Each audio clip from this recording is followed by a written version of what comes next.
एक बार फिर हम आप सभी के लिए एक नई वैकेंसी के बारे में जानकारी लेकर आए हैं। यह वैकेंसी बिहार विधान परिषद की तरफ से निकाली गई है रिपोर्टर के लिए। हम इस वैकेंसी से जुड़ी apply date, age limit, application fee, post details, education qualification, pay scales, इन सभी के बारे में पूरी जानकारी देंगे। तो अगर आप भी इस वैकेंसी के लिए फॉर्म अप्लाई करना चाहते हैं तो जानकारी को ध्यानपूर्वक सुनिए और वीडियो में लास्ट तक बने रहिए ताकि फॉर्म अप्लाई करते टाइम आपसे कोई भी मिस्टेक ना हो। चलिए जानते हैं सबसे पहले इस वैकेंसी से जुड़ी अप्लाई डेट के बारे में। जिनको भी इस वैकेंसी के लिए फॉर्म अप्लाई करना है वो लोग आज से ही फॉर्म अप्लाई कर सकते हैं, क्योंकि इसका अप्लाई 10 जनवरी 2024 से ही स्टार्ट हो चुका है और इसका लास्ट अप्लाई डेट है 30 जनवरी 2024। तो जो भी लोग फॉर्म भरना चाहते हैं वो लोग आज से लेकर 30 जनवरी के बीच में कभी भी इस वैकेंसी के लिए फॉर्म अप्लाई कर सकते हैं। इसके बाद हम लोग जानेंगे इस वैकेंसी से जुड़ी एज लिमिट यानी कि आयु सीमा के बारे में। इस वैकेंसी में मिनिमम एज यानी कि न्यूनतम उम्र 21 वर्ष रखी गई है और अधिकतम उम्र यानी कि मैक्सिमम एज मेल कैंडिडेट के लिए यानी कि पुरुष के लिए 37 वर्ष रखी गई है और फीमेल के लिए यानी कि महिलाओं के लिए अधिकतम उम्र 40 वर्ष रखी गई है। तो मेल कैंडिडेट जिनको फॉर्म अप्लाई करना है उनका एज 21 वर्ष से 37 वर्ष के बीच होनी चाहिए और फीमेल कैंडिडेट का 21 वर्ष से 40 वर्ष के बीच होनी चाहिए। मेल कैंडिडेट जिनका एज 21 से 37 वर्ष है वो लोग फॉर्म अप्लाई कर सकते हैं। फीमेल कैंडिडेट जिनका एज 21 से 40 वर्ष के बीच है वो लोग फॉर्म अप्लाई कर सकते हैं। इस वैकेंसी में एज लिमिट अधिक है तो आप लोग फॉर्म अप्लाई ज़रूर कीजिए। इसके बाद हम लोग जानेंगे इस वैकेंसी से जुड़ी एप्लीकेशन फ़ी यानी कि आवेदन शुल्क के बारे में। इस वैकेंसी में एप्लीकेशन फ़ी जाति वर्ग के अनुसार अलग अलग रखी गई है। सबसे पहले जानते हैं जनरल, OBC, EWS और अदर स्टेट के कैंडिडेट के लिए। इनके लिए एप्लीकेशन फ़ी 1200 रुपया रखा गया है। नेक्स्ट है SC, ST और PH जो बिहार से हैं, इनके लिए एप्लीकेशन फ़ी 600 रुपया रखा गया है। SC और ST आपके लिए एप्लीकेशन फ़ी कम रखी गई है तो आप लोग फॉर्म अप्लाई कर सकते हैं। अगर आपको यह जानकारी अच्छी लगी तो वीडियो को लाइक कीजिए।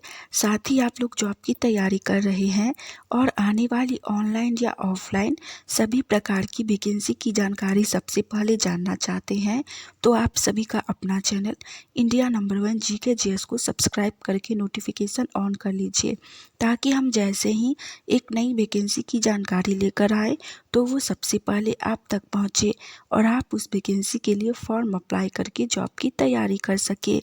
चलिए आगे जानते हैं इस वैकेंसी से जुड़ी पे स्केल्स यानी कि पर मंथ सैलरी के बारे में, मासिक वेतन के बारे में। बिहार विधान परिषद रिपोर्टर, इसमें आपको लेवल 9 के अकॉर्डिंग पर मंथ 53,100 से लेकर 1,67,800 रुपये तक सैलरी दी जाएगी। इस वैकेंसी में सैलरी बहुत ही अधिक है तो आप लोग फॉर्म अप्लाई कर सकते हैं। इसके बाद हम लोग जानेंगे इस वैकेंसी से जुड़ी पोस्ट डिटेल्स के बारे में। इस वैकेंसी में रिपोर्टर के लिए पोस्ट निकाली गई है जिसमें UR के लिए 1 पोस्ट, SC के लिए 2 पोस्ट, उसके बाद अत्यंत पिछड़ा वर्ग यानी EWS के लिए 2 पोस्ट, पिछड़ा वर्ग के लिए 1 पोस्ट रखी गई है और आर्थिक रूप से कमज़ोर वर्ग के लिए 2 पोस्ट रखी गई है, जिसमें टोटल 8 पोस्ट रखी गई है। ये 8 पोस्ट सिर्फ मेल कैंडिडेट के लिए रखी गई है जिसमें UR, जनरल, OBC, EWS ये सभी कैटेगरी आती है। नेक्स्ट है 35% क्षैतिज आरक्षण के तहत महिलाओं हेतु आरक्षित पद यानी कि फीमेल के लिए। फीमेल में सबसे पहले है अनारक्षित कैटेगरी यानी कि UR के लिए। इसमें फीमेल के लिए एक भी पोस्ट नहीं है। नेक्स्ट है अनुसूचित जाति यानी कि SC के लिए। इसमें एक पोस्ट है फीमेल के लिए। नेक्स्ट है अनुसूचित जनजाति एसटी, इसमें फीमेल के लिए पोस्ट नहीं है। उसके बाद है अत्यंत पिछड़ा वर्ग, इसमें है एक पोस्ट यानी कि ईडब्ल्यूएस में फीमेल के लिए एक पोस्ट है। नेक्स्ट है पिछड़ा वर्ग, इसमें भी फीमेल के लिए एक पोस्ट है। इन सभी कैटेगरी को मिलाकर फीमेल के लिए सिर्फ 3 पोस्ट रखी गई है। लास्ट है पीएच कैटेगरी, इसमें सिर्फ एक पोस्ट है यानी कि दिव्यांग के लिए एक पोस्ट है। इस वैकेंसी में सभी पोस्ट को मिलाकर टोटल 11 पोस्ट रखी गई है। इसके बाद हम लोग जानेंगे इस वैकेंसी से जो एजुकेशन क्वालिफिकेशन यानी कि शैक्षणिक योग्यता के बारे में, एलिजिबिलिटी क्राइटेरिया के बारे में। इस वैकेंसी में शैक्षणिक योग्यता बैचलर डिग्री पास रखी गई है यानी कि स्नातक पास रखी गई है। अगर आप लोग ग्रेजुएट किसी भी सब्जेक्ट से यानी कि किसी भी स्ट्रीम से पास हैं, साथ में आपके पास स्टेनोग्राफर स्पीड यानी कि टाइपिंग 150 वर्ड पर मिनट इन हिंदी और 35 वर्ड पर minute in English typing speed है, तो आप लोग इस वैकेंसी के लिए फॉर्म अप्लाई कर सकते हैं। हमने इस वैकेंसी से जुड़ी सारी जानकारी दे दी है। जिनके पास भी ये क्वालिफ़िकेशन है वो लोग इस वैकेंसी के लिए फॉर्म अप्लाई ज़रूर कीजिए, क्योंकि यह वैकेंसी बहुत ही अच्छी है। साथ ही अगर आप लोग फॉर्म अप्लाई करना चाहते हैं तो फॉर्म अप्लाई करने से पहले एक बार इसके ऑफिशियल नोटिस को ध्यानपूर्वक पढ़ लीजिएगा, उसके बाद फॉर्म अप्लाई कीजिएगा, ताकि फॉर्म अप्लाई करते टाइम आपसे कोई भी मिस्टेक ना हो।